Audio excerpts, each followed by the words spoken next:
तो अर्जुन ने बोला भगवान एक बार फिर से सुनाओ वो ज्ञान जो आपने कुरुक्षेत्र में हमें सुनाया था, वो ज्ञान में बराबर सुना नहीं तो सुनाओ। भगवान बोलो मस्करी क्या है, ब्रह्म ज्ञान है। तुम मेरे सखा, तुमने पुण्य किया, मैंने वचन दिया, इसके लिए सुनाया था, दिखाया था। बार बार दिखाने के लिए सर्कस नहीं, गाना है सुनाने के। कव्वाली है, 10 रुपये दिए सुनाओ, ये अध्यात्म नहीं, गुरु शिष्य नहीं।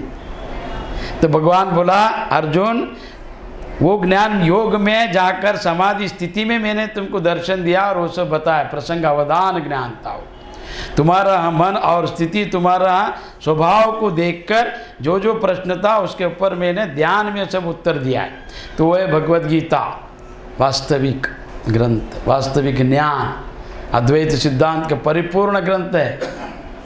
तो भगवद गीता उसको मैंने आज सुना है, तो अभी वो सुनाओ तो बार बार नहीं सुना सकता। वो योग है, भोग नहीं है बार बार करने के, योग है। तो इसके लिए वो योग में बताया हुआ है। अगर आप फिर से सुनना चाहता है तो मैं उत्तरार्थ, मतलब उसका जो भी सारांश है वेद के प्रमाणगत, उसको मैं फिर से सुनाएगा। तो सब जितना भी था पांडवों को बिठाकर उन्होंने जो सुना है उसका नाम है उत्तर गीता। उत्तर गीता किधर है? उत्तर भारत में। उत्तर भारत में तो देश नहीं, महाभारत का उत्तरार्थ, आगे के विषय। तो वो उत्तर गीता एक, भगवद गीता, श्रीमद् भागवत महापुराण, अनुगीता। अनुगीता के अंतर्गत एक प्रसंग के अनुसार अंश गीता। तो ये अंश गीता क्या है, नाम इतना सुंदर क्यों रखा भगवान ने?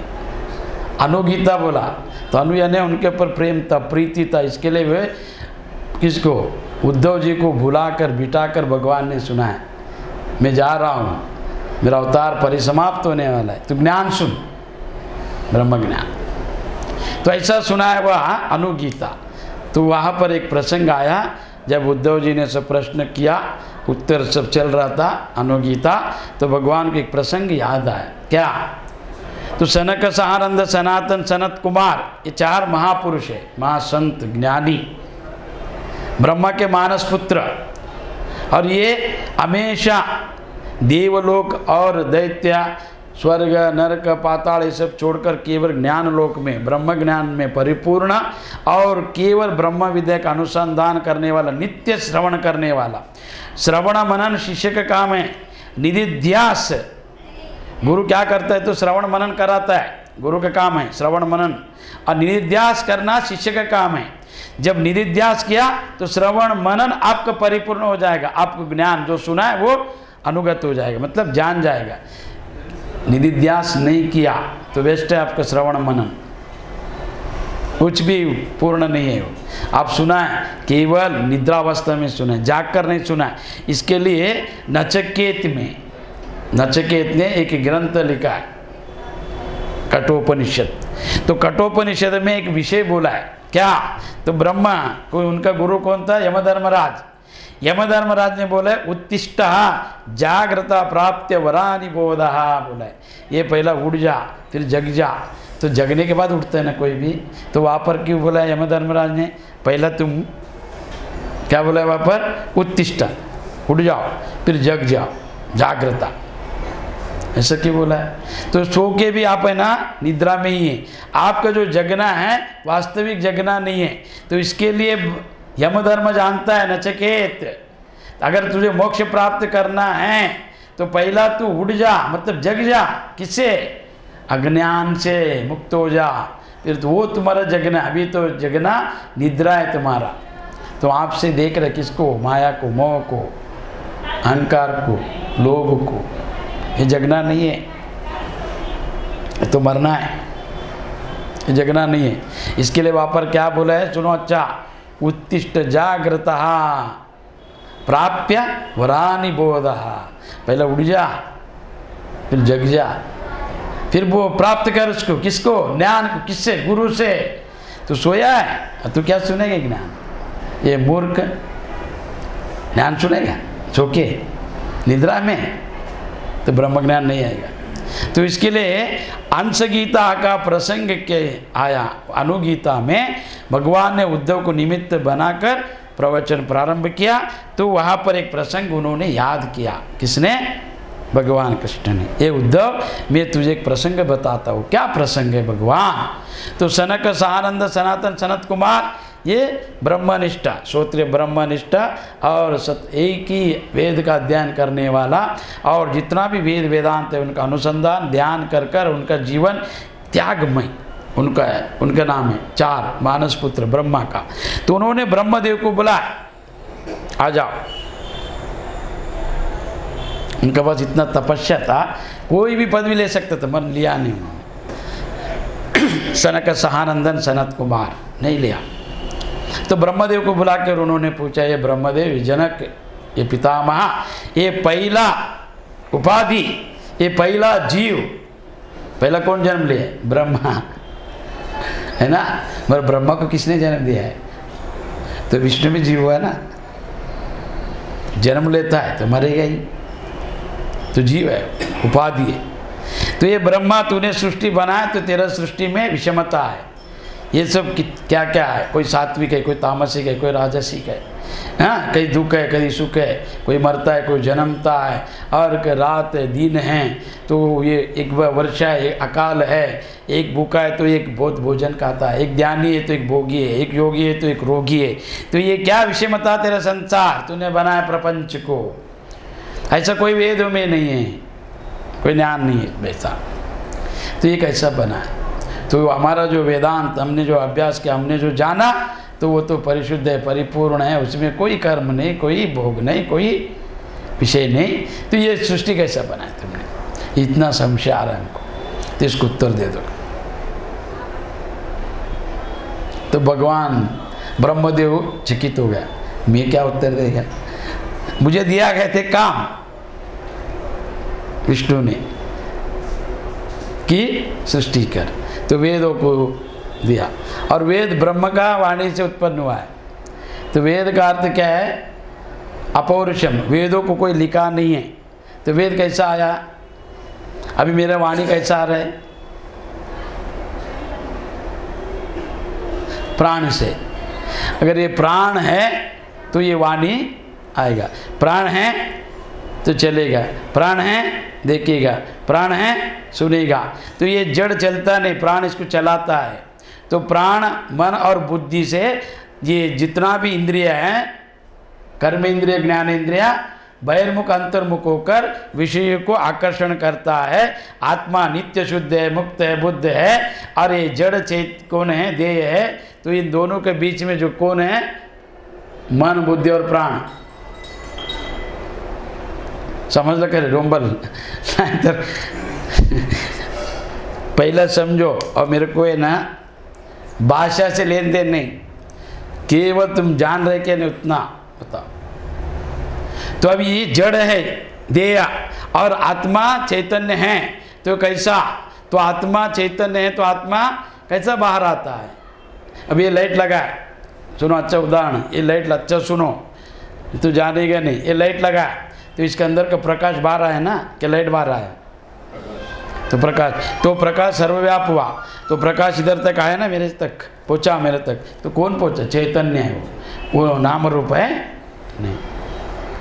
तो नाम रूप किसको है? लाइट को है। तो प्रकाश को नाम रूप नहीं है, वो सबको समान रूप से प्रकाशित करता है। तो इसके लिए ना करता है ना भोगता है, वो केवल साक्षी है। हाँ, तो ये जड़ है, ये कुछ जानता नहीं। फिर ये मन, बुद्धि, चित्त जो है, मन, प्राण और बुद्धि, ये चलयमान है। तो तुम्हारा देह को चलाने वाला कौन है? प्राण और मन, बुद्धि आलोचना करता है वो। तो इसके लिए पूछा उन्होंने, ये ब्रह्मदेव आपका सृष्टि में सब विषमता विषमता है, तो हमको हमारा जो वेदांत हमने पढ़ा है, हमने जो सुना है, तो वो सब व्यर्थ लग रहा है। तो आप दया करके हमारा संशय का निराकरण करो। तो ब्रह्मा चकित हो गए। ब्रह्मा बोले, ये क्या? मैं तो चतुर्मुख ब्रह्मा हूँ, मैं वेदांत नहीं जानता, मुझे काम दिया गया, मैंने किया।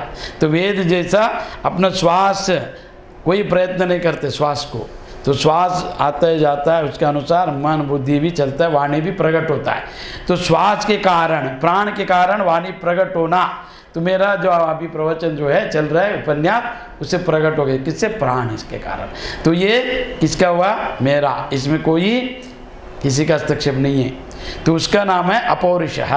तो वैसा ही वेद भी ब्रह्म का वाणी है, ब्रह्म का श्वास उच्छ्वास से आया है, तो उसको प्रमाण मानकर उन्होंने सृष्टि रचना किया। तो सृष्टि रचना करने के बाद सनक सनंद सनातन सनत कुमार जी को संशय आया, तो उन्होंने बोला ये भगवान आपने मुझे बनाया, मैंने सृष्टि बनाया, तो इसका उत्तर आप जाने। किसने ध्यान किया? कौन? ब्रह्मदेव ने। तो ब्रह्मदेव जब ध्यान करने के बाद तो विष्णु जी प्रकट हो गया। तो विष्णु क्या किया? अंश के रूप में प्रकट हो गया। अंशोपनिषद, अंश गीता। तो अंश में क्यों प्रकट हो गया? गरुड़ नहीं बना, गरुड़ उनका वाहन है, तो उन्होंने मछली बनाता, वरा बनाता है ना, कूर्मा बना, तो अवतार है। तो यहाँ पर उपदेश देने के लिए हमसे बना। तो ये विशेष शब्द का अर्थ सुनो। हंस गीता, हंसोपनिषद, ब्रह्मोपनिषद बोला है। बताया भगवान ने किसके लिए? सनक सनंद सनातन को उत्तर देने में सक्षम नहीं था ब्रह्मदेव। तो ब्रह्मदेव ने उनका प्रार्थना किया, ध्यान किया, तब साक्षात्कार हुआ। क्यों? भगवान कृष्ण आया और उन्होंने अंश के रूप लेके बोले, ब्रह्मा तू भी सुन और तेरा शिष्य, मेरा शिष्य सब सुनेगा। तो वह अंश गीता। तो अंश की क्यों उन्होंने अंश रूप लिया? तो अंश एक ऐसा प्राणी है, ब्रह्मा का सृष्टि में ब्रह्मा ने बनाया। तो अगर ब्रह्मा का वाहन है कौन? अंश। गरुड़ विष्णु का वाहन है। अच्छा सुनो, ब्रह्मा का वाहन कौन है? अंश पक्षी, और गरुड़ विष्णु का वाहन है। तो अंश के रूप में उन्होंने आकर, तो अंश में एक ब्रह्मा में, ब्रह्मा सृष्टि में क्यों? सबके अंदर एक शक्ति निहित है, सब में, सबके अंदर ईश्वरी है, तो सब में शक्ति है। मगर सब शक्ति कैसे जागृत करता है उसके ऊपर है। उसका प्रयोग किस में करता है? कभी भी धन कभी बुरा नहीं होता, पैसा कभी बुरा नहीं होता, धन, उसका उपयोग करने वाला बुद्धि बुरा होता है। कोई लोग कभी कोई पैसा बात नहीं करता है ना, तो कभी बोलता है नहीं, सोना बोला है कभी नहीं। मैं मनुष्य उसको प्राप्त करके उसके अनुसार बात आचरण करता है, ठीक है। तो अंश पक्षी में एक, प्रत्येक पक्षी में एक विशिष्ट चेतना शक्ति दिया है भगवान ने, ब्रह्मदेव ने, ब्रह्म सृष्टि में। उसको क्या दिया है? अगर ब्रह्मदेव चाहा तो मेरा वाहन है तो सुंदर है, सब तेरे को देखने के लिए आएगा, मेरे को कोई पूछा नहीं, ऐसा कर कर अगर ईर्ष्या हुआ ब्रह्मा को भी उन्होंने बनाया है, उसी का वाहन है, तो उन्होंने अपना ड्राइवर, अपना गाड़ी को बांध दिया। समझो, इसको बंद करके रखो, बाहर मत दो, भेजो मत इसको, मेरे से ज़्यादा सुंदर है, सब उसको ही लाड प्यार करता है, तो इसके लिए बांध के रखा। ठीक है, उन्होंने स्वतंत्र को बांध दिया कि उनका आदीन है कौन? अंश। पर उसके अंदर का शक्ति कोई बांध सकता है? उसमें क्या शक्ति है?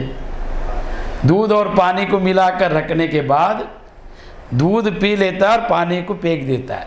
अगर तुम अभी दूध, कोई भैया बेचने वाला, दूध बेचने वाला, पानी मिलाने के बाद तुम ये कहना थर्मस लेता है, उसको चेक करते हैं इतना पानी मिला है, मगर वो आप सिद्ध नहीं कर सकते, अलग नहीं कर सकते।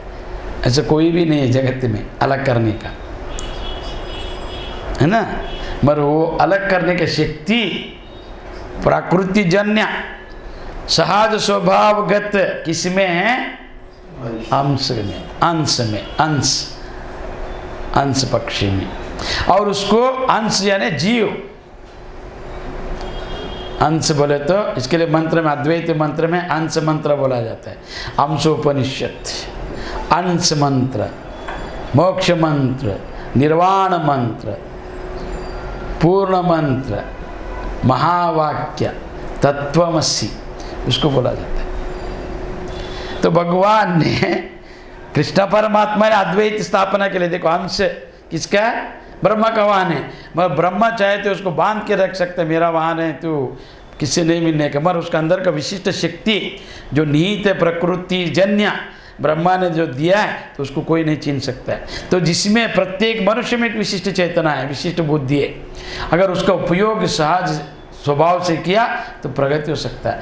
आपका विद्या को कोई नहीं छीन सकता है, आपका धन छीन सकता है, आपका स्वतंत्रता छीन सकता है कोई भी, मगर विद्या को नहीं छीन सकता है, बुद्धि को नहीं छीन सकता है। तो वैसा उसके अंदर एक था अंश पक्षी में, जल और दूध मिलाने के बाद तो दूध पी लेता और जल को फेंक देता है वो, तो उसके लिए उसको पूजनीय माना है। उसमें एक विषय वो ऐसा अंश इसके लिए बोला है वहाँ पर, अंश यानी जीव जो है ज्ञान अज्ञान को जानने का। जब अंशोपनिषद अंश को सुनने के बाद, महावाक्य को सुनने के बाद, तत्वमसि का जब बोध होता है, दीक्षा लेने के बाद उससे पता चलता है कि ये अज्ञान है, ये ज्ञान है, ये जीव है, ये देव है, और ये सृष्टि है, ये प्रकृति है, वो चेतना है। उसके लिए उन्होंने अंश का रूप लिया। तो अंशोपनिषद, अंश गीता, और ये सामान्य 40-45 श्लोक का है। और ये अनुगत गीता के अंतर्गत है। अनुगत गीता श्रीमद् भागवत महापुराण के अंदर है। तो भगवान ने 4 गीता बताया, उद्धव जी को ज़्यादा बताया कृष्ण परमात्मा ने। 2 गीता उद्धव को, 2 गीता अर्जुन को, 1 गीता राधा को, बाकी किसी को नहीं बताया, किसी को नहीं। और वो बाद में आया, राधा भी था, पहला कोई भी नहीं था। भगवान स्वतंत्र है और उन्होंने किया 1 ही विवाह। तो इसके लिए भगवान का, कृष्ण परमात्मा का सुनना चाहिए और राम का करना चाहिए। मगर लोग क्या करते हैं, कृष्ण का जैसा चलना चाहता है, करना चाहता है, राम को सुनना चाहता है। राम ने कभी सुनाया नहीं। राम जितना हो सके उतना कम बोला है, राम जितना हो सके उतना कम सुना है, कम बोला है, कम सुना है, चला ज़्यादा, आचरण ज़्यादा किया। राम किसी चमत्कार का, किसी देवता का, किसी शक्ति का प्रयोग नहीं किया है, केवल अपना बल। राम एक बाण, एक वचन, एक पत्नी, एक निष्ठा। राम धर्म का विग्रह, धर्म मूर्ति राम। ज्ञान मूर्ति कौन है? कृष्ण परमात्मा। जो बोला चला नहीं है कृष्ण परमात्मा, कि उनका जो ज्ञान है विरोधाभास है, समझ में नहीं आएगा। उनका दृष्टि रहता है आत्मा में, परमात्मा में, और व्यवहार जगत में। तो समझ में आया नहीं कृष्ण किसी को। और कृष्ण को समझना दुर्लभ है, कठिन है, दुर्लभ नहीं, कठिन है। क्या अगर कृष्ण को जानना है तो कृष्ण के जैसा सुनना पड़ेगा, बनना पड़ेगा। और बनो कृष्ण के जैसे चलो मत। क्यों? गुरु जो बोलता है उसके ऊपर चलना चाहिए, गुरु करता है इसे करना नहीं चाहिए। तो इसके लिए अंश गीता का वहाँ पर प्रसंग प्रारंभ हुआ। तो भगवान ने क्या किया, अंश के रूप में प्रकट होने के बाद सनक सानंद सनातन ब्रह्मदेव कुबेर वहाँ पर था। कुबेर भी कौन? कुबेर यक्षराज, यक्ष का राजा है, यक्षलोक। यक्ष ने देवता अलग है, राक्षस अलग है, मानव अलग है, पशु अलग है, पक्षी अलग है।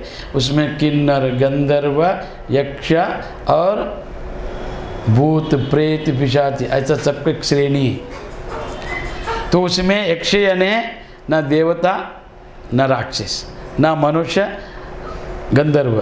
तो वो देवता और मनुष्य के बीच का जो श्रेणी है, जिन्होंने यज्ञ याग दान धर्म कर कर पुण्य का संचित करके वह लोक प्राप्त किया है, उनको बोला जाता है यक्ष। तो उसमें लक्ष्मी जी भी यक्ष कन्या है। और लक्ष्मी को वरण किया भगवान कृष्ण, भगवान देवी बन गया। लक्ष्मीकांतम, लक्ष्मी का तो ये नहीं है। उन्होंने वर्ण किया भगवान ने, कृष्ण परमात्मा। सागर कन्या, सागर से जन्म लिया तो उन्होंने वर्ण किया, इसके लिए महालक्ष्मी बन गए, महादेवी। तो उन्होंने उनको अधिकार दिया, हृदय में बिठाया। श्रीनिवास, श्री यानी लक्ष्मी, निवास यानी अपने हृदय में उनको स्थान दिया, इसके लिए श्रीनिवास। श्रीनिवास बोले तो तुम अलग मत समझो। वैकुंठ जहाँ पर कुंठ नहीं है, जहाँ पर द्वेष नहीं, राग नहीं, लोभ नहीं है, उसका नाम है वैकुंठ। तुम्हारे घर में कुछ वैकुंठ है, कुंज समाज में वैकुंठ है, सब कुंठ कुंठ कुंठ है, वैकुंठ किधर नहीं है। आज वैकुंठ एकादशी, गीता मोक्ष एकादशी।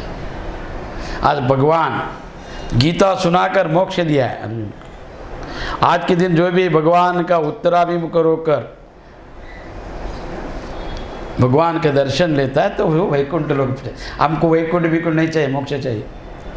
अद्वैत ज्ञानी, हमारा ज्ञान अद्वैत है, हमको मोक्ष चाहिए कि भगवान ने ही मोक्ष के लिए हंस का रूप में आकर हंसोपनिषद, हंस गीता का प्रतिपादन किया है।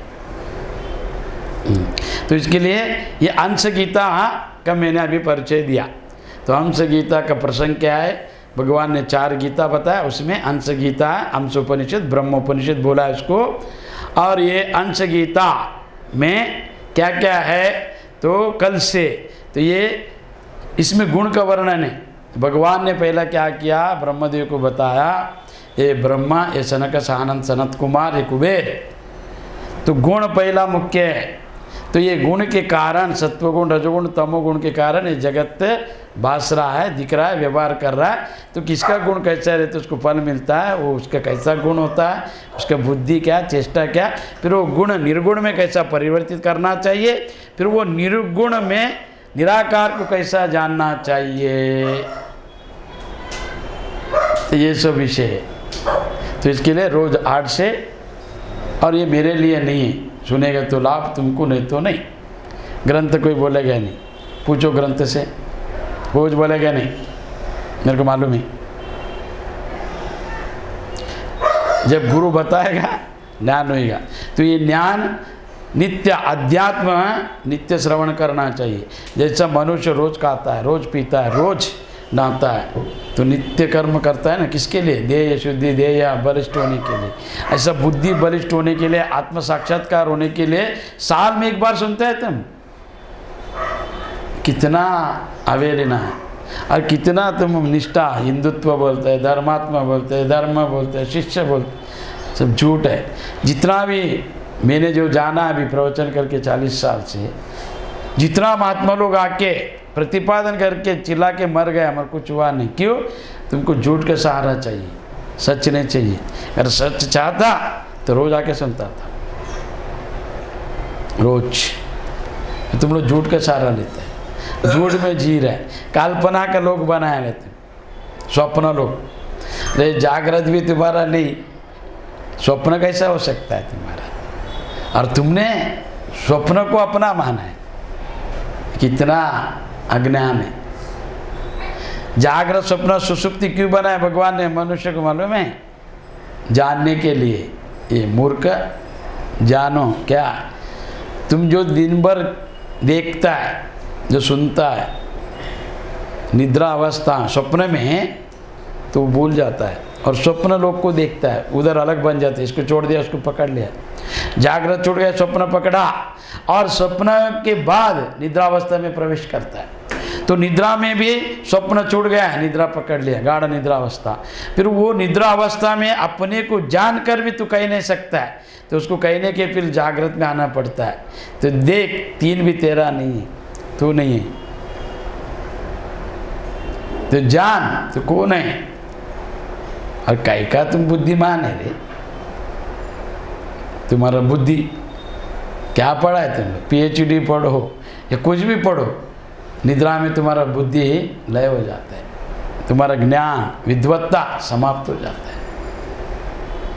क्या स्मरण है तुमको? क्या याद है? इसके लिए अभिमान कर रहे हैं। क्या सम्मान मिलेगा? अपने को जानो, बाकी किससे कुछ होने वाला नहीं। आप तो बंधु बांधव सब तुम्हारा कर्तव्य कर्म करो, पर ऐसा करो अलिप्त होकर। तुम ज्ञानी को मत सिखाओ, गुरु का परीक्षा मत लो, फिर फेल हो जाएगा, नष्ट हो जाएगा, त्रिशंकु बनेगा। ये लोग भी नहीं, वो लोग भी नहीं, कोई भी लोग नहीं। तो वैसा नहीं बनना चाहिए। मनुष्य जन्म मिला है, बार बार नहीं मिलेगा। तो तुम्हारा बुद्धि चाहे कितना भी रहेगा, तुम बुद्धिमान रहेगा, ज्ञानी रहेगा, धनवान रहेगा, गुणवान रहेगा, मगर जब तक आत्मज्ञान नहीं है तुम व्यर्थ है, तुम गुलाम है इंद्रियों का, मन का, प्रत्येक व्यक्ति का।